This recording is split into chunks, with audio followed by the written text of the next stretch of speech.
વડોદરાના દંતેશ્વર વિસ્તારમાંથી પસાર થતી રૂપારેલ વરસાદી કાંસમાં ગટરનું ગંદુ પાણી છોડાતા રહીશો પરેશાન થઈ ગયા છે।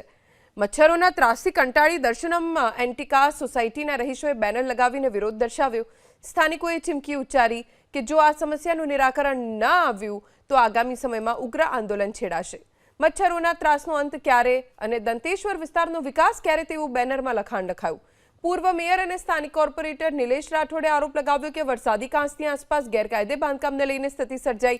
તેમણે માંગ કરી કે ગેરકાયદે બાંધકામ તોડવામાં આવે। વર્ષ 2021 થી કાંસ પર સ્લેબ બનાવવા માટે ટેન્ડર બહાર પડાય છે, પરંતુ કોઈ કામગીરી ન થતા મચ્છરો વધ્યા છે।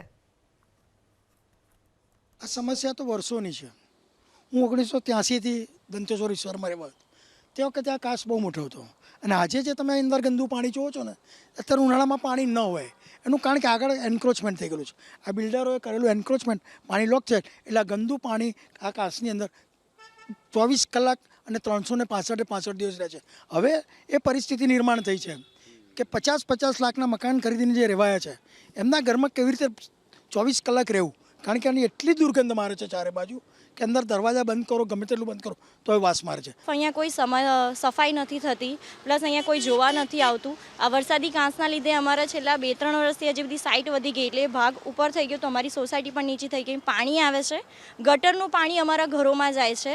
લાસ્ટ અમારી ગાડીઓ બધું જ પ્રોબ્લેમ્સીસ થયા હતા અને કોઈ જોવા નથી આવતું, કરવા નથી આવતું, પ્લસ અહીંયા રોગચાળો ગટરના લીધે બહુ જ ફેલાય છે।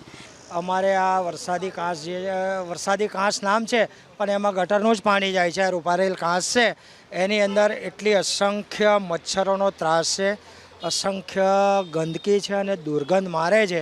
જે તે સમયના કોન્ટ્રાક્ટરે ભાવ ઘટાડામાં પણ મંજૂરી આપી નથી, કારણ કે પાણીનો ફ્લો એટલો બધો છે એના લીધે કામ કરવાની એ લોકોને આ ભાવે જ કામ થઈ શકે એવું એ લોકોની તૈયારી હતી।